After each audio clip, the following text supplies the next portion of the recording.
There are streets in this world named after presidents, after generals, after Nobel Prize winners, after scientists who changed the course of human history, after writers whose work survived centuries, after people who gave their lives for something larger than themselves. And now, in a city on the southeastern coast of South Korea, there is a zone that the national media of that country has started calling by a different name: Jimin Road.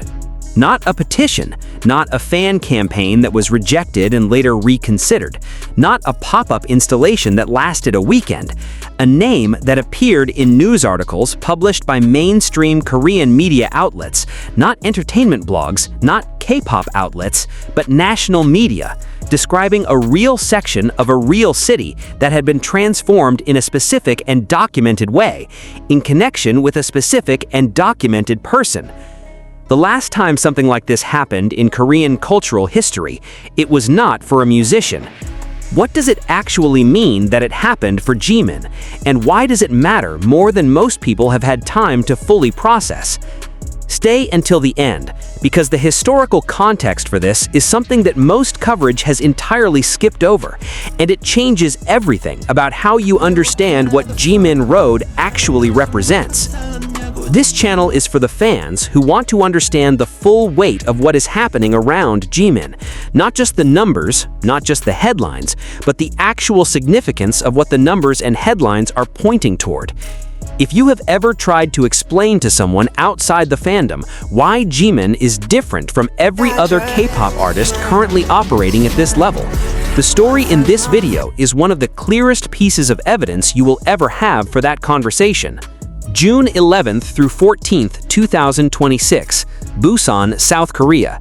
The week of the BTS Arirang World Tour's two-night homecoming concert at Busan Asiad Main Stadium, June 12th and 13th.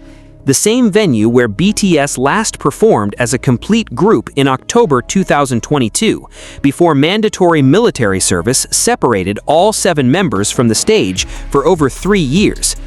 In the weeks preceding the concert, something had been happening to Busan that is difficult to describe without resorting to superlatives that will sound like exaggeration until you see the documentation. Streetlight banners bearing Jimin's image had been installed across multiple routes leading toward the stadium. A bus wrapped in his image began operating through the city. Advertisements ran on LED boards at 4 transfer stations along the metro line that leads to the venue. A wall wrapping installation covered 200 meters of the subway station corridor closest to the stadium, the same station where a similar installation had been mounted in 2019 for his first official fan meeting in his hometown, in what is now referred to in the fandom as the legendary event. A drone show above Gwangali Beach painted his face across the night sky.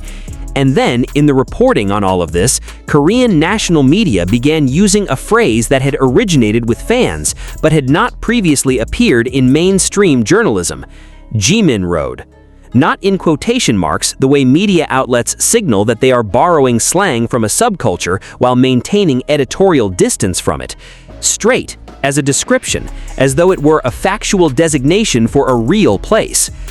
The significance of this requires a moment of context, because if you are not familiar with how Korean media typically covers K-pop, the weight of this might not be immediately obvious. Korean national media and K-pop exist in a complicated relationship. K-pop generates enormous revenue and international attention for Korea, and the national media covers it extensively. But there is a register in which mainstream Korean outlets cover K-pop, the register of cultural significance, of legacy, of the kind of impact that exists beyond a single generation of fans and touches something larger about a city's identity or a nation's self-conception. That register is the one in which a street gets named after someone. It is not the register of chart positions or streaming records or award wins. Those are covered in the entertainment sections. The register of naming, of a place absorbing someone's identity into its own, is a different kind of acknowledgement entirely.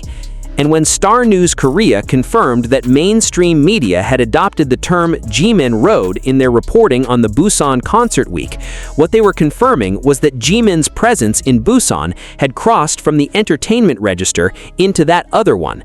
The city was no longer simply hosting him. The city was describing itself in relation to him. The fan campaigns that created the conditions for Jimin Road to exist as a phrase did not emerge spontaneously in 2026. They are the product of years of organized effort that reaches back to at least 2019, when fans mounted the first wall-wrapping installation at Jongha Bundong Station for Jimin's first fan meeting in Busan, receiving advertising permission from the Busan Transportation Corporation in what was at the time an unprecedented approval for a K-pop fan campaign at a public transit authority. That 2019 installation is now referred to within the fandom as the legendary event, not because the installation itself was extraordinary by the standards of what fans have done since. It was smaller by comparison than the 2026 campaign, but because it established a precedent, because it was the first time, and the first time is always the one that makes the subsequent times possible. Between 2019 and 2026, the campaigns grew. Each anniversary, each fan meeting, each birthday, each significant moment in Jimin's career that brought him back into connection with the city. Fans organized, secured permissions, mounted installations, ran buses. The infrastructure of acknowledgement that had been building for 7 years was already in place when the Arirang Tour's Busan dates were announced. So when June 2026 arrived, what happened was not improvised. It was the culmination of 7 years of deliberately building a presence for one person in one city, until the city's media, looking at the accumulated evidence, reached for the simplest possible description of what they were seeing: a road. There is a detail about the adoption of Jimin Road in mainstream Korean media that most coverage has not specifically examined, and it is the detail that reveals the most about what this moment actually represents. The phrase did not enter mainstream media through a press release. HYBE did not distribute a media packet describing Jimin Road as an official designation. The city did not hold a naming ceremony. No politician stood at a podium and announced that a street had been renamed. It entered through description, through journalists looking at what was actually happening to a section of Busan and reaching for the most accurate shorthand they could find. And the most accurate shorthand was a fan-originated phrase that had been circulating in the K-pop community for days before the concert. This matters because of what it reveals about the relationship between Jimin's presence and the physical reality of the city. The journalists were not creating a designation by using the phrase. They were acknowledging one that already existed. The fans had not petitioned for a name. They had created a reality in streetlight banners and bus wraps and LED boards and drone formations that was accurate enough and visible enough that Jimin Road was simply the true description of what had happened to that part of Busan. The name followed the reality, not the other way around. And that sequence, reality first, then the name, is the sequence of significance rather than marketing. You can pay for a sponsorship that puts your name on a building. You cannot pay for a city's own media to reach for your name when they try to describe what happened to a street. Here is the part that almost no one has placed in its proper historical context. Korea has a robust tradition of naming places and public spaces after people who have made significant contributions to the country's culture, history, or international standing. The criteria are almost always connected to formal categories of achievement: political leadership, military service, scientific accomplishment, classical artistic achievement, athletic performance at the Olympic level. No popular musician had ever had a street informally designated with their name in mainstream Korean media reporting. The closest parallel, and this comparison was made by several Korean cultural commentators in the days following the Busan concerts, would be the international cases. The street in Liverpool named after the Beatles, the avenue in Stockholm associated with ABA, the neighborhoods in cities around the world that have become associated with artists whose connection to the place is so fundamental that the geography and the person become inseparable in public consciousness. Those streets exist because of sustained, multi-generational cultural impact.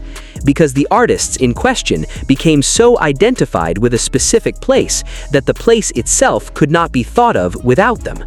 The argument being made, implicitly, by Korean national media's adoption of Jimin Road as a descriptor is that Jimin's relationship with Busan has reached a version of that threshold, that the connection between the person and the city has become dense enough that describing one without the other requires an effort.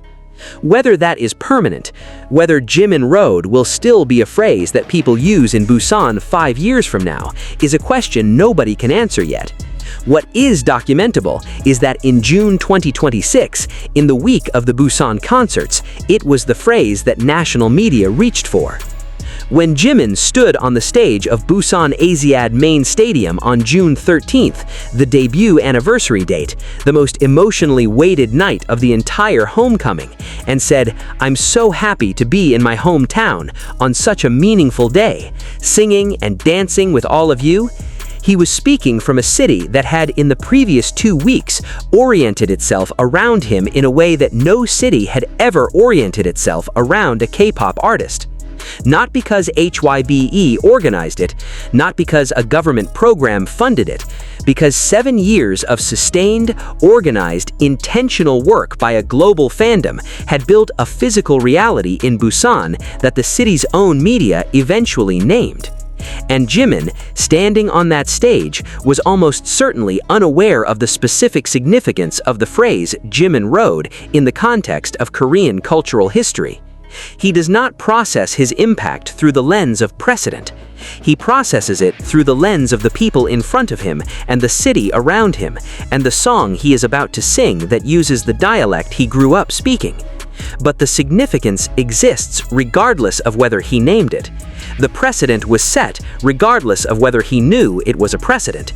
And the record of what happened in Busan in June 2026, of what fans built and what media acknowledged and what a city absorbed into its own description of itself, is permanent, regardless of whether the moment felt historical in real time to the person at the center of it. There is a question I want to leave you with. Jimin Road exists because of a community of people who decided over 7 years that his presence in his hometown was worth marking visibly and consistently and at increasing scale until the city's own language reflected what they had built. That is not the usual story of how a K-pop artist achieves significance. Usually, significance is measured in streams and charts and awards, in numbers that accumulate through individual actions taken by individual fans in private. What happened in Busan is a different category. It is significance that was built physically, in public, by people making coordinated decisions over years to turn an idea that this person's connection to this city deserves to be visible into a reality that a city's media could not describe without the name they had created for it.